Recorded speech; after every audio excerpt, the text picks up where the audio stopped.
Now, I'm coaching my son from like I said, T-ball on up, and then when basketball became the focus at the YMCA, AAU, and ultimately high school, the challenge was Michael knew the game very well. He was very high IQ ball player, but he was small, and he wasn't very athletic. So during a major stretch of the time, he was not the best basketball player that I was coaching at that position. So he didn't start for me until his sophomore year in high school. It didn't go over at home very well. Becky would often say, well, that's your son. I said, well, I have to have some integrity. He's not the best. I can't start him over somebody that's better. And but he ultimately worked his tail off, got better, started getting more. He grew. Athleticism started coming, and by the time he was a sophomore, he was pretty much the guy. One of the challenges was coaching my son was, for his 4 years in high school, he never got to miss a practice. The most difficult part of playing high school basketball for my dad was probably the expectations. And I think more so the expectations that he had rather than I had. And I think as a player, sometimes more, I was learning as I was going, also. It's a big transition from AAU to high school, even the expectations that others set because I was the son. But playing for him, he always kind of set the bar a little higher for me than every other player. And I simply, looking back on it now, I simply think it was just a father, expecting more from his son that he has around him all the time. I think my senior year, Coach probably said like one or two things to me all year. And as an athlete, not having to look over your shoulder, just knowing whatever you do, whatever mistakes you do, it's okay. Like he knows, or your coach knows that you got it under control. I would come up with plays and I would implement them with the team. And for a coach, man, I could only imagine how much of a trust you have to have in a player and how much just ego you have to just let go, because you want to be in control of things, right? You want to be able to call the plays or call, different actions for different people, and to let a young kid kind of just take that over, that says so much about who he is, his character, his values, and his trust in me. So yeah, like my senior year, Coach maybe said one or two things to me all year, and other than that, he was like, Casey got it. Like Casey's gonna do his thing. So that always stands out to me for sure. I had actually thought about leaving LaSalle, and I had heard about Coach Lynch through a docu-series about him, about your guys' team at Price. So when I heard he was coming, that changed my whole perspective. I was like, nah, I want to play for this dude because I see how he rock. Like his dude's playing defense, they playing hard, they get into the basket. Like it looked like they having fun out there, and he just seemed like a good coach to be coached under. So I stayed, and I was like, all right, let me see how this goes. And he'd get hard on me in practice and be saying all types of stuff to me, all the coaches. But at the end of the day, we come, coach would be sitting down in that chair after practice, and then he just dapped me up, say he loved me. And that was a real big thing for me. It kind of making my heart feel a type of way. I still remember that because he's a big male figure in my life. Faith and hard work equals success. It sort of really made sense because I understood that if I pushed myself and if I just prayed and if I kept just having faith that I could make it, versus if I just gave up. I always just had faith in anything that I did.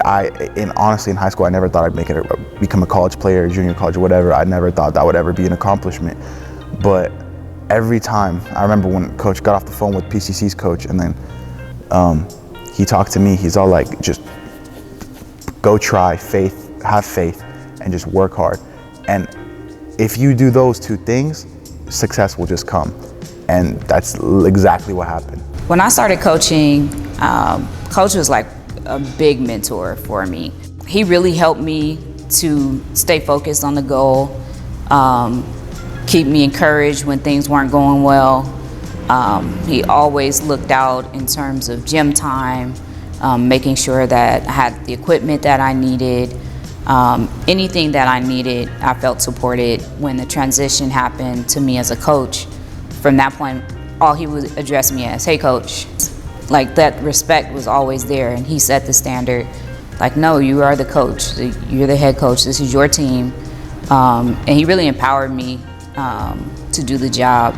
When Coach asked me to become one of his assistants and really entrusted me with that job, it was a special feeling because Coach's program is his baby, and he really takes care of his program and his players. And I know a lot of people say he's not an X's and O's coach, but you don't win this much without knowing a lot about the game of basketball. And I just didn't want to come in and break what Coach had up. But he really trusted me. And when he trusted me, he gave me full power to do what he wanted me to do.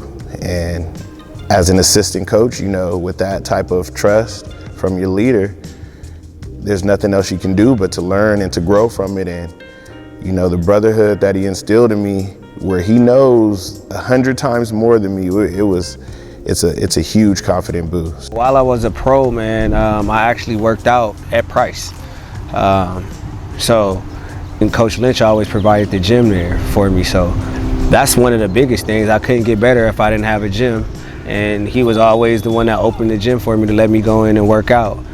And then after that, you know, I would just ask him a lot of questions about basketball, man, about basketball and, you know, and life in general. And he was always such a positive person and just told me just to keep doing what I'm doing and stay on the right path. And, you know, he was right. You know, everything worked itself out, and I was able to play for over a decade and, you know, make some pretty good money doing it. And I feel like I was pretty successful because nobody thought that I was going to do it.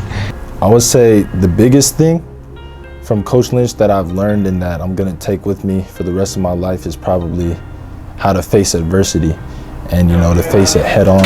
You know, we talked about it, I think ever since I was a sophomore, it became big. And, you know, when adversity hits, you know, not to back down, face it head on.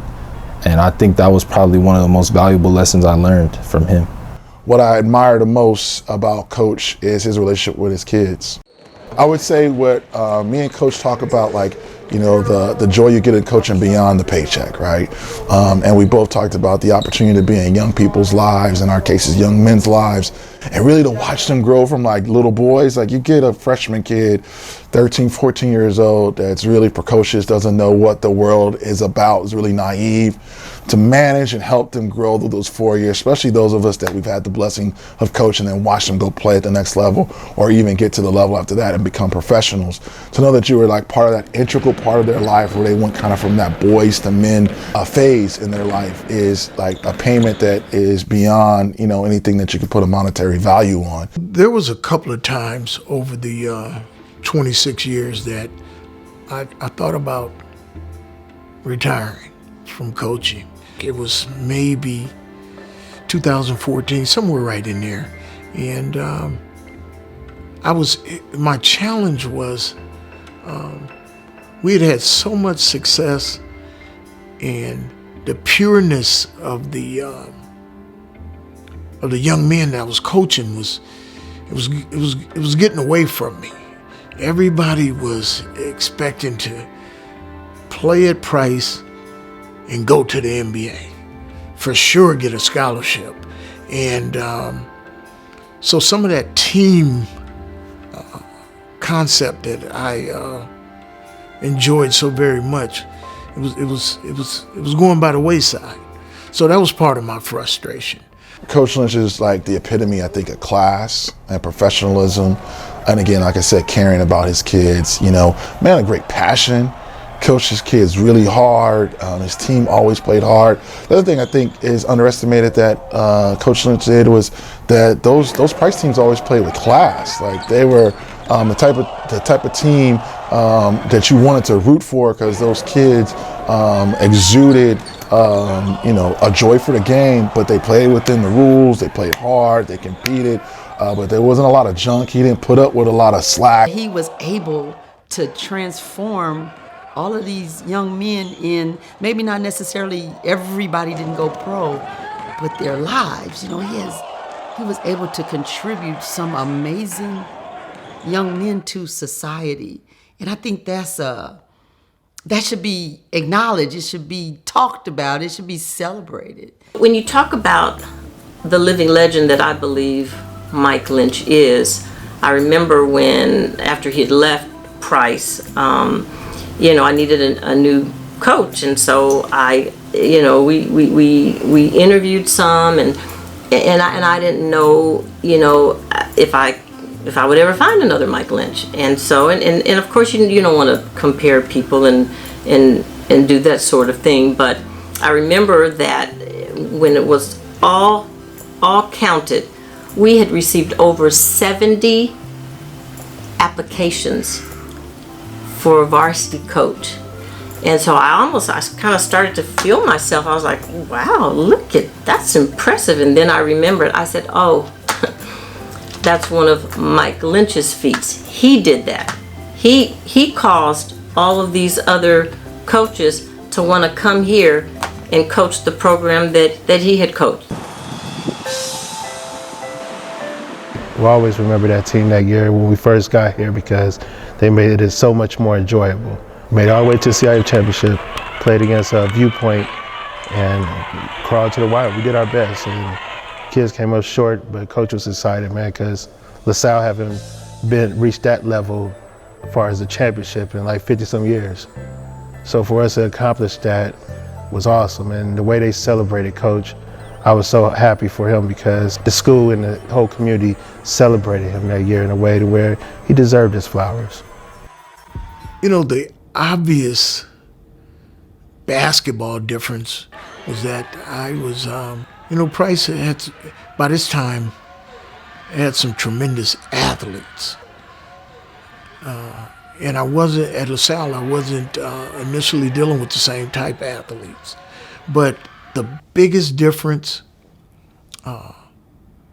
was my love for my players. None of that was different. It was just Price players, I believe they needed me more. Their circumstances, and I'm generalizing, but their circumstances were a little different. Single parent homes and a lot of financial issues and just everyday issues. I'm coaching some young men that literally would come to school and be hungry. And at LaSalle, I didn't run into those issues. So the biggest difference was, to me, was just the need. I didn't have to do as much mentoring and being a father figure at LaSalle the way I did at Price. Again, I just had some blessings of being around some of the kids that he's coached, and he doesn't probably even know that I know those kids, and just their reverence for his role in their lives.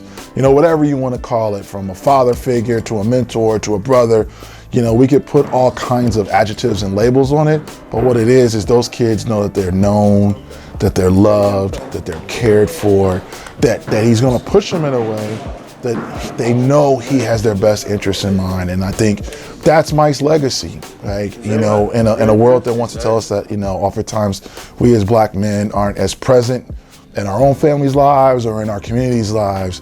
I think the greatest compliment I could give to Mike is that he's a community leader. Like, he has helped mold particularly young men, but particularly young black men. The preponderance of his career at Price is something that, beyond him being a Hall of Fame coach, he's a Hall of Fame human being. During the pandemic, I really thought about not coaching. To me, COVID for a moment, it robbed him. The interruption, I think, hit him like it did all of us, just with the pandemic being on lockdown, but not being able to do anything that he wanted to do. Mike is blessed because he coaching was his full-time job. It wasn't a part-time for him. That was his job. That's how he made his living. And so he couldn't work. And I think that hit him really hard. And it made him kind of sit down and assess his life moving forward. And he had said, during COVID, I think this is it. I don't think I'm going back. But I kept encouraging him. I was like, don't let this be the reason, that you stop. But what came to me was I had a freshman class of guys that were my guys. And my team mom was always encouraging me to stay in there. Her son was a senior this year, and so I decided, you know what, I don't want to go out on a shortened season, and I want to go back and be with these guys again and give it one more shot. But at the back of my mind, it was one more shot. I kind of knew this would be it.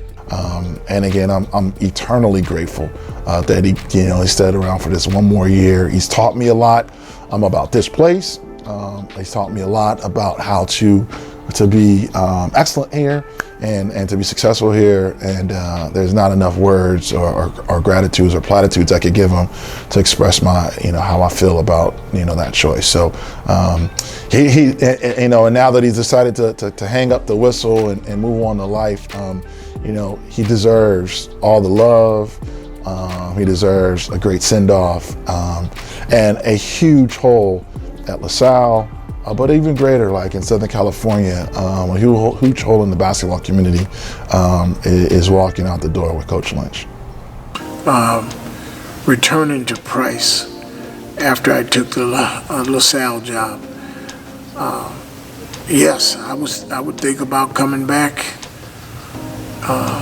regularly, at least at the very beginning, because Price ended up staying open and they continued the program. And from time to time I would think about returning. I've always imagined my dad retiring and hanging it up in Price's gym. It just felt like that was what it was supposed to be. And so we did. We talked about, Dad, if you just go back 1 year. I remember being in his office and just sitting there like, maybe, you can just do 1 year, retire there.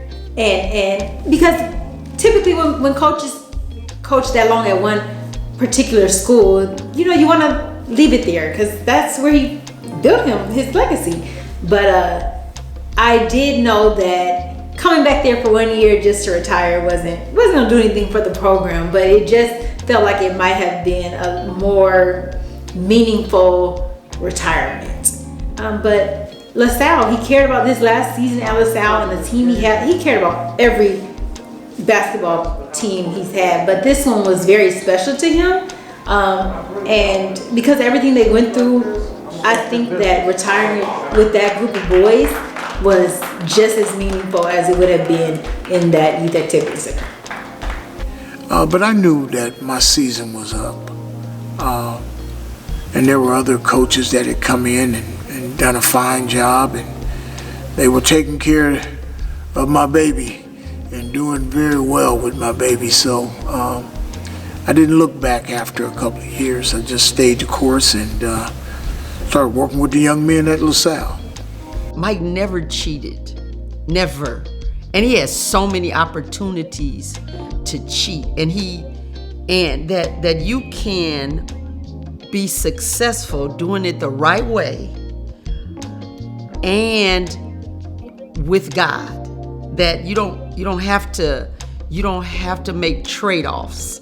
You can be as bold in your faith as you are in your passion and your purpose, and that and that you can do it all with integrity.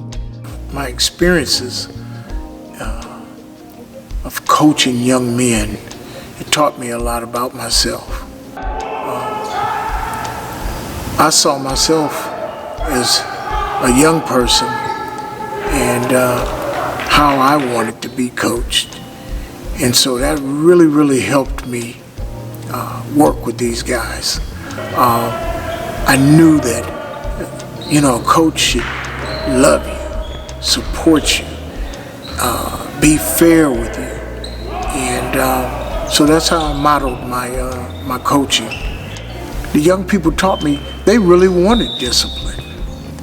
And so that was some of the things I learned from my ball players. But my coaching style, that just came from how I wanted to be coached. And that came from all the different coaches that I had as a youngster and growing up. And I just took little bits and pieces from them, things that motivated me, and I tried to model after that.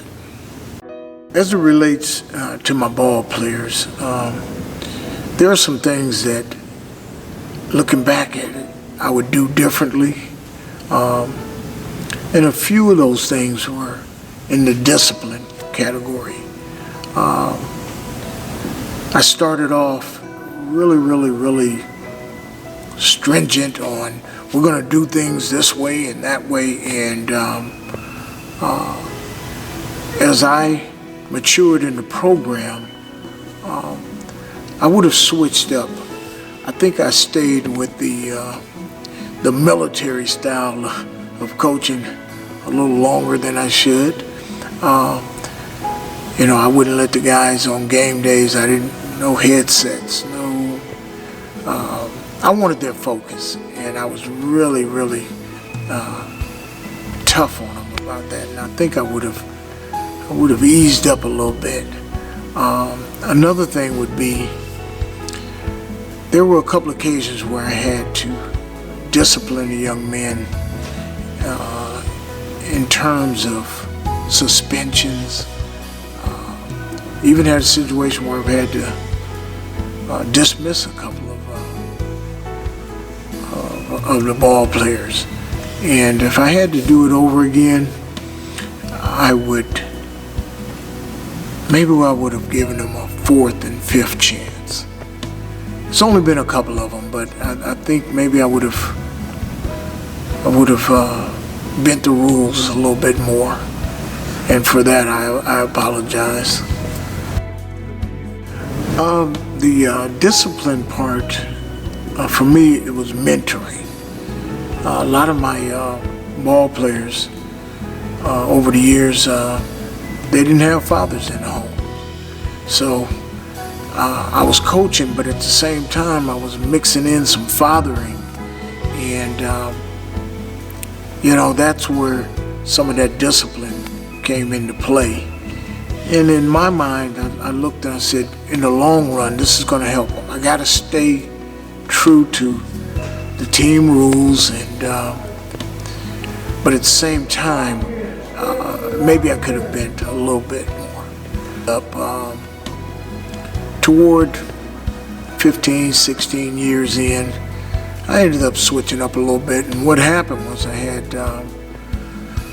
the twin coaches, Lionel and Lionel.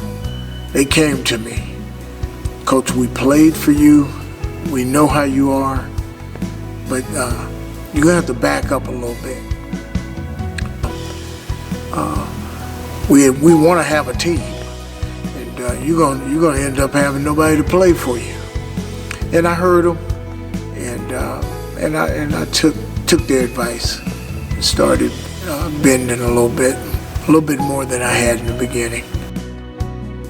I would like to be remembered as a coach that loved his guys, every single one of them, and also a coach that took the time to mentor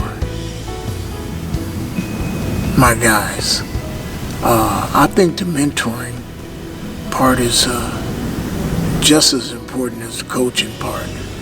And I did everything I could to let the guys know that I love you, that I love them, rather, and that I got their back. Not just because you're in season, but for life. So I would like to be remembered that way. Just as a coach of faith, a coach of the game of basketball, and a mentor.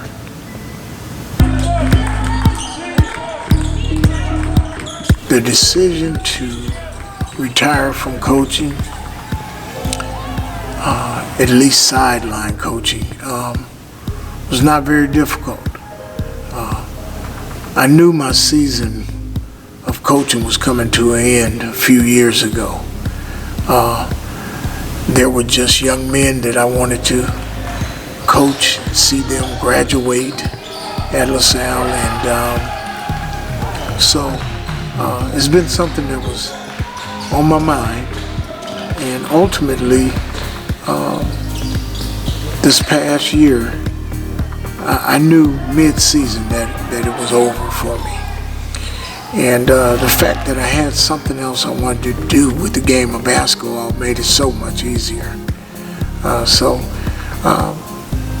Leaving the game, I'm really not leaving the game, just coaching a different type of way. On the next, Bigger Than Basketball. Mike Lynch, to me, is a consummate Christian man. Just stellar, just exemplary. He doesn't need to be the center of attention. He's not going to toot his own horn, and he's going to just be humble about it and give God the glory no matter what. We were forbidden to brag on anything. I couldn't, go to people and say, my son was state player of the year.